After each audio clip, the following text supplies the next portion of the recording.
I have a lot of games, and I have a hard time picking what to play. So again, I'm going to pick 6 random indie titles from my Xbox backlog and finally play them. Some of these you may or may not have heard of, so hopefully they'll put them on your radar if they interest you. Now, this one wasn't technically in the backlog. It recently was on Xbox's Games with Gold, and I used this game for an achievement milestone, and I already made a short on this game. I'm glad it came with Games with Gold since I didn't have to buy it.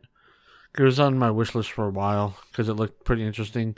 Iris Fault is a puzzle game that gave me Alice in Wonderland vibes and also reminded me of a shady part of me in contrast, just because of the game mechanic going between Shadow World and the normal world. It's got a good art style and a good story. If you like short puzzle games, I could recommend this one. If you picked it up with Games with Gold, I would recommend you play it. It's easy 1,000. There's guides out there if you need it. I have to give the dev some props for tackling such a sensitive topic in gaming, but for me, I think they didn't quite hit the mark with it. Little Kite is a short point-and-click game where you play as a mother and son. The mother has recently got into an abusive relationship. I think the point-and-click genre is a good place to do with a topic such as this, since you can tell the story without the player interacting the wrong way with the world. The art during certain scenes is really disturbing and uncomfortable. It'll stick with you while playing, so the game excels at that and making this uncomfortable to watch. And the design of the apartment and other areas are nice too. I think this is supposed to set place in Ukraine or somewhere around there. The puzzles in this game is where it kind of falls apart and it feels like it was just made for padding out of the game. They didn't know how to have the puzzles weave into what they're trying to tell. The first puzzle in the game is to make a sandwich for your son, and you would think it would be straightforward, but no. First you need to get a toy sword to act as a knife instead of a knife from the kitchen. You go into the kitchen, you try to get a new toy where you move some boxes around in the closet, and you get the new toy and give it to your son, then you get the toy knife. If we were playing as the kid trying to help the mother, I would understand. Later on in the game, we had to go fix an elevator to get to the roof, to move some antennas, to turn off the TV that our abusive SO is watching. So we had to go up and down all around collecting small items just to do all that.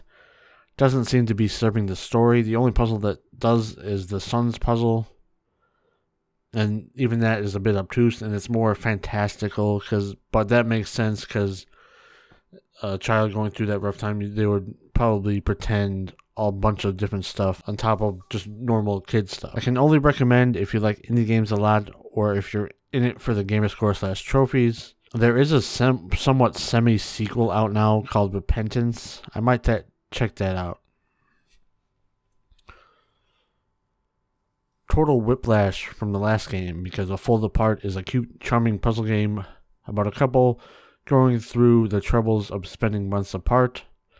Right off the bat, you know this is a gem with the art style and presentation. You can choose to be a same-sex couple or swap who stays and who goes away. This is a puzzle game where you fold the page to get to the start to progress the story and beat the level. You'll also get to choose some dialogue choices. I wish you could choose them all, but it's not big of a deal. Some of them automatically choose for you. Later on in the game, the puzzles get more harder and more complex. Folding corners, folding the paper twice on itself, disappearing platforms, rotating the page itself, and combining everything. Now, if you do get stuck, the game has a very helpful hint system which will show you the steps of the puzzle and get you to the star. The story is very relatable if you've ever done a long distance relationship or spent time away from your significant other. I could totally see this as a game for a non-gamer in your life to show them and get them into gaming. It did get some free DLC, so there's more puzzles to enjoy. I can easily recommend this game. It's got easy achievements too. You just gotta play through the game. Nothing missable.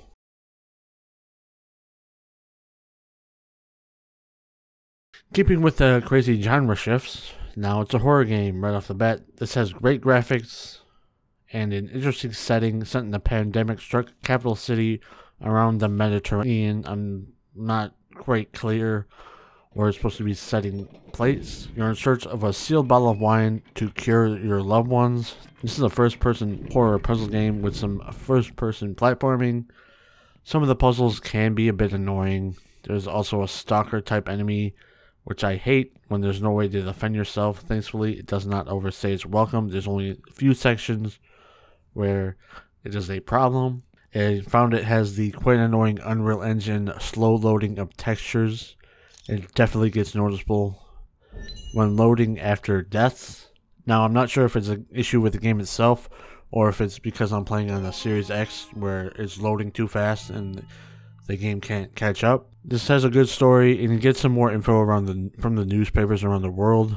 The ending is very nice. This does have collectibles that are of cat pictures, and all the achievement trophy names are about cats. So if you love cats, you can look forward to that to help you out in this spooky game. I can recommend this one if you want a short horror experience. One of the games I was looking forward to the most, and easily the best one of the bunch I've played in this batch of 6 games. That is probably controversial because I've seen others call this game boring, and I could see that if you're not super into these types of games. This is part visual novel and car sim. Car sim, in a sense, you need to worry about oil, gas, tires, engines, stuff like that. Set in 90s China, you play as Sunny. After a family tragedy, you set out on a quest to revive their struggling family restaurant. We'll meet lost relatives in search of recipes to bring customers flooding back. And the car sim part comes into play with we're using an old junk family car that's breaking down. That's why we got to worry about all this car stuff to make it go. Most of the time it'll be a super chill zen driving experience in between family visits. Along the way there will be scrap piles where you can pick up car parts that you can install or sell at gas stations. The engines that are higher quality are the big money makers, so make sure you pick up those the most. I had no issue with money, and if you run out of money, you lose the game. As long as you stop at every scrap pile and garage and sell and upgrade your car, and don't go overspending because a lot of stuff can last you a while. Now, some sections you'll have to put up gas yourself, but you should always, once you get to a gas station, you should always let the gas station attendant fill you up with oil and gas. It's cheaper that way. The music fits so well in this game. It's great to drive around to. One of the highlights of the game is the soundtrack. You might be worried about where to drive to, but it is a straight line, and the scrap piles and the gas stations are all on the right side of the road, so it's easy. When meeting family members, you'll do some dialect choices, and you'll help them out in a certain way or another. There are consequences if you don't do it the right way, so you can get the recipe, but they won't come to the family reunion dinner, so you kind of failed at that part, because the good ending, I guess, is having everybody at the dinner. Now, I was a bit lost on the naming conventions of some characters, because I think it's like a nickname for most of them, but sometimes they'll use their real name or their Americanized name. But I eventually got what they meant. And that's great, and that's kind of great about gaming. We get to experience different cultures and learn about them. I wouldn't say this is a game to play in all in one sitting, unless you don't mind the slow, chill indie games with a lot of reading. I played this over a course of a couple days. I did get this on sale, but the normal price is $20. Can I recommend it at that price? Yes, but only if you're really, really into indie games and don't mind it being a 4 to 5 hour experience that's a slow burn and you need to pay attention and do some dialogue choices. Industria is one of those games that look really great in the store, has an interesting description, but once you play it, it is disappointing. This had a lot of potential when I was playing it.